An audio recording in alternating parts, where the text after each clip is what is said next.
بسم اللہ الرحمن الرحیم۔ تہجد کی نماز پڑھنے کا صحیح طریقہ کیا ہے؟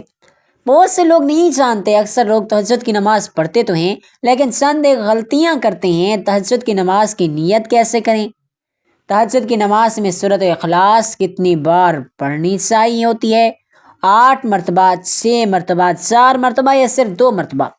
تہجد میں کوئی اور سورت پڑھ سکتے ہیں یا نہیں؟ کیا تہجد کے لیے سونا ضروری ہے یا بغیر سوئے بھی ہم تہجد کی نماز پڑھ سکتے ہیں؟ تہجد کی نماز کا وقت کب شروع ہوتا ہے اور کب تک رہتا ہے؟ اس کا افضل وقت کون سا ہے؟ تہجد کی نماز کی کتنی رکعت ادا کر سکتے ہیں؟ یہ تمام تر باتیں آج کی اس ایک ویڈیو میں آپ لوگوں کے ساتھ شیئر کرنے جا رہا ہوں، اس لیے اس ویڈیو کو آپ نے بالکل بھی سکپ نہیں کرنا۔ انشاءاللہ اللہ عز و جل اس ایک ہی ویڈیو سے آپ کو بہت کچھ سیکھنے کو ملے گا، آپ کو بہت ساری غلط فہمیاں دور ہو جائیں گی۔ تہجد کی نماز اللہ تعالیٰ کی خاص عبادت ہے جو رات کے پرسکون لمحات میں ادا کی جاتی ہے۔ یہ وہ وقت ہوتا ہے جب دنیا خاموش ہو جاتی ہے اور بندہ اپنے رب کے سب سے زیادہ قریب ہوتا ہے۔ تہجد دراصل ایمان کی گہرائی اور دل کی سچائی کی علامت ہے، کیونکہ یہ عبادت نیند کو قربان کر کے کی جاتی ہے۔ قرآن مجید میں تہجد کی بڑی فضیلت بیان کی گئی ہے۔ اللہ تعالیٰ فرماتے ہیں کہ رات کے کچھ حصے میں قرآن کے ساتھ قیام کیا جائے یا عبادت بندے کے لیے درجات بلند کر دیتی ہے۔ تہجد پڑھنے والا شخص اللہ کے خاص بندوں میں شمار ہوتا ہے جن کے دلوں میں تقوی، عاجزی پیدا ہو جاتی ہے۔ نبی پاک صلی اللہ علیہ وآلہ وسلم تہجد کے پابند تھے اور آپ نے اپنی امت کو بھی اس کی ترغیب دی۔ آپ صلی اللہ علیہ وآلہ وسلم کی تہجد اتنی طویل ہوتی کہ آپ کے پاؤں مبارک سوج جاتے، حالانکہ آپ بہت معصوم تھے۔ یہ امت کے لیے ایک عظیم مثال ہے کہ اللہ کی رضا کے لیے رات کی عبادت کتنی اہم ہے۔ تہجد کی نماز گناہوں کی معافی، دل کے سکون اور دعاؤں کی قبولیت کا ذریعہ ہے۔ حدیث کے مطابق رات کے آخری پہل اللہ تعالیٰ آسمانی دنیا پر نزول فرماتے ہیں اور فرماتے ہیں کہ کون ہے جو مجھ سے مانگے کہ میں اس کو عطا کروں۔ وہ لمحہ قبولیت کے خاص لمحات ہوتے ہیں۔ جو شخص باقاعدگی سے تہجد پڑھتا ہے اس کی زندگی میں برکت اور روشنی آ جاتی ہے، اس کی مشکلات آسان ہو جاتی ہیں اور دل میں اطمینان پیدا ہوتا ہے۔ تہجد انسان کو اللہ پر مکمل بھروسہ کرنا سکھاتی ہے اور دنیا کی فانی حقیقت یاد دلاتی ہے۔ اگر کوئی شخص تہجد کی عادت نہیں رکھتا تو وہ آہستہ آہستہ آغاز کرے، چاہے وہ 2 رکعت سے ہی کیوں نہ ہو۔ اللہ نیت کو دیکھتا ہے، تھوڑی مگر مستقل عبادت کو پسند فرماتا ہے۔ تہجد کی نماز بندے اور اللہ کے درمیان ایک ایسا روحانی تعلق قائم کرتی ہے جو زندگی بھر ساتھ رہتا ہے۔ تہجد کی نماز ہے بہت ہی فضیلت والی نماز ہے۔ آقا کریم علیہ الصلوۃ والسلام کے ارشاد کا مفہوم ہے کہ فرض روزوں کے بعد سب سے افضل روزہ محرم کا روزہ ہے اور فرض نمازوں کے بعد سب سے افضل نماز رات کی نماز، یعنی فرض روزوں کے بعد نفل روزوں میں سب سے افضل روزہ محرم کا ہے اور فرض نماز کے بعد سب سے افضل نماز یعنی نفل نمازوں میں سب سے افضل نماز نماز تہجد ہے۔ تہجد کی نماز ہے، اس لیے ہمیں تہجد کی نماز ضرور ادا کرنی چاہیے۔ اس سے اللہ کا قرب حاصل ہوتا ہے اور اللہ رب العالمین کو یہ نماز بہت زیادہ پسند ہے۔ اور تہجد کی نماز کا جو وقت ہے قبولیت کا وقت ہوتا ہے، اس وقت اللہ رب العالمین دعائیں قبول فرماتا ہے۔ آقا کریم صلی اللہ علیہ وآلہ وسلم نے ارشاد فرمایا کہ رات کے آخری حصے میں اللہ رب العالمین آسمانی دنیا پر اپنی رحمتیں نازل فرماتا ہے اور اعلان کیا جاتا ہے کہ اللہ کی طرف سے کہ کوئی مجھ سے مانگنے والا ہے کہ میں اپنے گناہوں کی بخشش مانگے، میں ان کے گناہوں کو بخش دوں۔ ہے کوئی مجھ سے رزق مانگنے والا کہ میں اس کو رزق عطا کروں۔ ہے کوئی بیمار جو بیماریوں سے شفا مانگنے والا ہو، میں اس کی بیماریوں کو دور کر دوں۔ تو یہ اعلان کیا جاتا ہے کہ یہ قبولیت کا وقت ہوتا ہے، اس لیے ہمیں چاہیے کہ ہم تہجد کی نماز کی پابندی کریں، کوشش کرنی چاہیے کہ ہم تہجد کی نماز ادا کریں۔ تہجد کی نماز کا حکم اور فضیلت اللہ تعالیٰ قرآن مجید میں تہجد کی نماز کا ذکر بڑی شان کے ساتھ فرمایا ہے، اور رات کے کچھ حصوں میں قرآن کے ساتھ تہجد پڑھا کرو، یہ تمہارے لیے نفل ہے، امید ہے کہ تمہارا رب تمہیں مقام محمود پر فائز کرے گا۔ یعنی تہجد نبی پاک صلی اللہ علیہ وآلہ وسلم کے لیے لازمی یعنی نفل موقدہ اور امت کے لیے بہت افضل نفل نماز ہے۔ تہجد کی فضیلت حدیث سے رسول اللہ صلی اللہ علیہ وآلہ وسلم نے فرمایا کہ افضل الصلاۃ بعد الفریضہ صلاۃ اللیل، فرض نمازوں کے بعد سب سے افضل نماز رات کی نماز یعنی تہجد ہے۔ اب آئیے بات کرتے ہیں کہ تہجد کی نماز کی نیت کیسے کریں۔ نیت دل کا پختہ ارادہ ہے، زبان سے الفاظ ادا کر کے نیت کرنا یہ نہ نماز کے فرائض میں سے ہے نہ واجبات میں سے۔ بہتر ہے کہ اگر کر لیں تو کوئی گناہ نہیں، کوئی حرج نہیں۔ ایسا نہیں کہ آپ زبان سے ادا کریں گے تبھی آپ کی نماز ہوگی، آپ کی نیت ہو گئی ورنہ آپ کی نماز نہیں۔ آپ کی نیت نہیں، بالکل بھی ایسا نہیں کہ نیت وہ دل کا پختہ ارادہ ہے، آپ نے دل میں ارادہ کر لیا، آپ نے دل میں کہہ دیا کہ میں تہجد کی نماز پڑھ رہا ہوں، بس اتنا کافی ہے۔ زبان سے الفاظ ادا کر کے نیت کرنا یہ ضروری نہیں۔ آپ نیت کریں گے کہ میں نے 2 رکعت تہجد کی نماز کی نیت کی واسطے اللہ تبارک و تعالیٰ کے منہ میرا کعبہ شریف کی طرف۔ نیت کرنے کے بعد آپ نے نماز شروع کریں۔ اب تہجد کے حوالے سے میں یہاں پر کچھ اہم اور ضروری باتیں ضرور عرض کرنا چاہتا ہوں کہ کیا تہجد کے لیے سونا ضروری ہے؟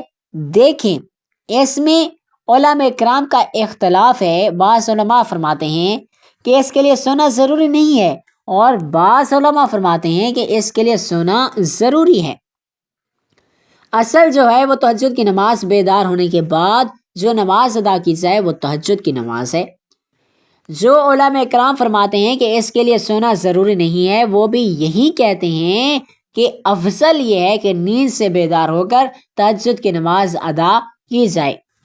اگر آپ کو نیند نہیں آتی یا آپ سوئے نہیں، جب بھی آپ تہجد کی نماز پڑھ لیں تو اللہ رب العزت، اللہ رب العالمین آپ کو تہجد کا ضرور ثواب عطا فرمائے گا۔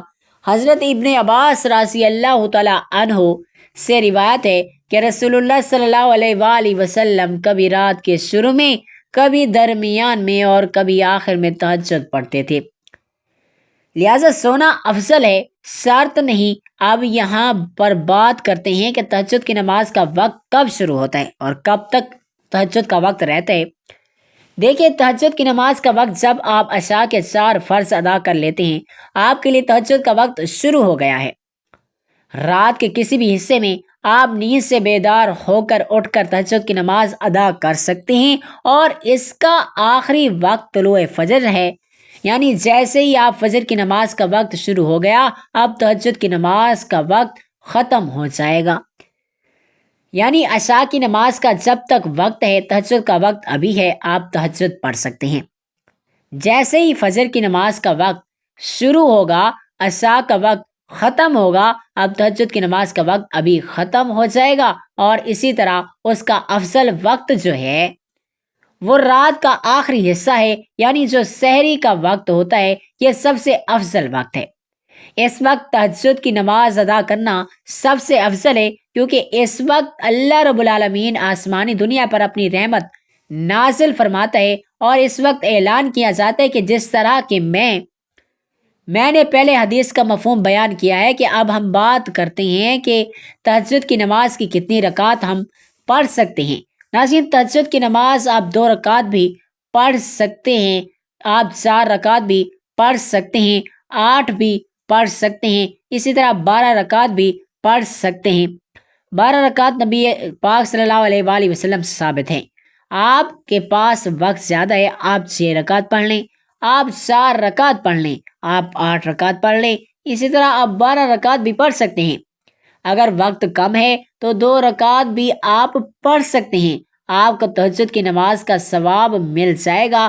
اب آئیے بات کرتے ہیں کہ تہجد کی نماز میں سورۃ الاخلاص کتنی بار پڑھنی ہوتی ہے، کیونکہ بعض لوگ یہ سمجھتے ہیں کہ تہجد کی نماز میں پہلی رکعت میں 8 مرتبہ دوسری رکعت میں 7 مرتبہ، تیسری رکعت میں 6 مرتبہ، اسی طرح 5 مرتبہ، 4 مرتبہ، 3 مرتبہ، 2 مرتبہ اور آخری رکعت میں 1 مرتبہ۔ بعض لوگ یہ طریقہ اپناتے ہیں کہ اسی طریقے سے تہجد کی نماز ادا کرنی ہے۔ دیکھیں، تہجد کی نماز یہ نفل نماز ہے اور نوافل کے جتنے بھی طریقے بیان کیے جاتے ہیں اور زیادہ سے زیادہ مستحب ہیں۔ ایسا نہیں کہ اگر کوئی شخص سورۃ الاخلاص 8 ہی مرتبہ پڑھے گا پہلی رکعت میں تو جب بھی نماز ہوگی ورنہ نہیں ہوگی، ایسا بالکل بھی نہیں۔ تہجد کی نماز میں سورۃ الاخلاص چاہے 1 ہی مرتبہ آپ پڑھ لیں، پہلی رکعت میں 1 مرتبہ پڑھ لیں اور ہر رکعت میں 1 ہی مرتبہ آپ پڑھتے جائیں۔ جب بھی آپ کی تہجد کی نماز ہو جائے گی، اسی طرح تہجد کی نماز میں سورۃ الاخلاص کے علاوہ بھی اگر کوئی سورت آپ پڑھتے ہیں تو آپ کی نماز جب بھی ہو جائے گی، مجھے امید ہے کہ آپ کی یہ جو چند ایک کنفیوژن تھی، چند ایک غلط فہمیاں ہیں اور چند ایک مسائل ہے جو آپ جاننا چاہتے تھے، میں نے آپ لوگوں کے ساتھ شیئر کر دیا ہے۔ اب ایک اور ضروری اور اہم بات کرتے جاتے ہیں کہ تہجد کی نماز کیسے ادا کرنی چاہیے۔ سب سے پہلے نیت کرنا ہے۔ نیت وہ دل کا پختہ ارادہ ہے کہ میں نے نیت کر لی، میں تہجد کی 2 رکعت نماز ادا کر رہا ہوں یا کر رہی ہوں، بس اتنا کافی ہے۔ نیت کرنے کے بعد تکبیر تحریمہ کہہ کر ہم نے نماز شروع کرنی ہے۔ اچھا، یہاں پر ایک چیز میں اور بھی بتاتا چلوں کہ تکبیر تحریمہ اور سورتوں کو پڑھنے میں اتنی آواز ضروری نہیں ہونی چاہیے۔ اگر آس پاس کوئی شور شرابہ ہو تو آپ کی آواز آپ کے کانوں تک پہنچ جائے، اتنی آواز ہونا ضروری ہے۔ بعض لوگ بہت غلطی کرتے ہیں کہ جس کی وجہ سے ان کی نماز ہی نہیں ہوتی۔ وہ کرتے کیا ہیں کہ ایسے ہی خاموشی کے ساتھ نماز ادا کرتے ہیں کہ نہ تو تکبیر تحریمہ میں ان کے ہونٹ حرکت کرتے ہیں، نہ سورۃ الفاتحہ پڑھتے وقت ایسے ہی خاموشی کے ساتھ پوچھا جائے تو بولتے ہیں کہ ہم دل میں پڑھ رہے ہوتے ہیں۔ یاد رکھیے گا کہ اس طرح نماز نہیں ہوتی۔ تکبیر تحریمہ پڑھ یہ نماز کے فرائض میں سے ہے، یعنی الفاظ ادا ہونے چاہیے اور اتنی آواز ہونی چاہیے کہ آپ کے کانوں تک آپ کی آواز پہنچ جائے۔ اگر آپ آس پاس شور نہیں ہے اور سورۃ الفاتحہ اس طرح صورتیں، یہ تمام چیزیں اتنی آواز میں ضروری پڑھنی چاہیے کہ آپ کے کانوں تک آپ کی آواز پہنچ جائے۔ دل ہی دل میں جو پڑھتے ہیں ان کی آواز نہیں ہوتی، یہ بہت بڑی غلط فہمی ہے، اس کو دور کرنا چاہیے۔ ہم نے تکبیر تحریمہ کہہ کر نماز شروع کرنی ہے اور باقی نماز دیگر نمازوں کی طرح ادا کرنی ہے۔ یہ تہجد کی نماز پڑھنے کا بالکل آسان طریقہ ہے۔ ٹھیک ہے، اس میں ایسا نہیں کہ کوئی صورت خاص صورتیں پڑھی جاتی ہیں، اس کے پڑھنے کا کوئی خاص طریقہ ہوتا ہے، ایسا بالکل بھی نہیں۔ جس طرح 2 رکعت ادا کی جاتی ہیں اسی طرح تہجد کی نماز سے 2 رکعت کر کے آپ جتنی رکعت پڑھنا چاہیں آپ پڑھ سکتے ہیں۔ مجھے امید ہے کہ آپ کو میری بات سمجھ آ گئی ہوگی۔ محترم بزرگوں، خدا و قدوس میں دعا گاہ ہوں کہ اللہ رب العزت ہم سب کو نیکی کی بات سننے، سمجھنے اور اس پر عمل کرنے کی طاقت اور توفیق عطا فرمائے اور قرآن اور حدیث کی بات کو شیئر کرنے کی توفیق عطا فرمائے اور اللہ تبارک و تعالی ہم سب کو تہجد کی پابندی کرنے والا بنائے۔ اللہ تعالی ہم سب کو اپنی خاص لوگوں میں شامل فرمائے۔ دوستو، ویڈیو اچھی لگی ہو تو ویڈیو کو لائک کریں، اپنے دوستوں تک ضرور شیئر کریں اور اپنے رزق کے حصول و برکت کے لیے اللہ تبارک و تعالیٰ کے 99 ناموں میں سے کوئی ایک نام کمنٹ باکس میں ضرور شیئر کر دیجیے گا۔ اور اگر آپ ہمارے اس چینل پر نئے ہیں تو چینل کو سبسکرائب کرنا نہ بھولیے۔ ملتے ہیں اپنی پھر اگلی ویڈیو تک، تب تک کے لیے اجازت دیجیے۔ خدا حافظ۔ السلام علیکم ورحمۃ اللہ وبرکاتہ۔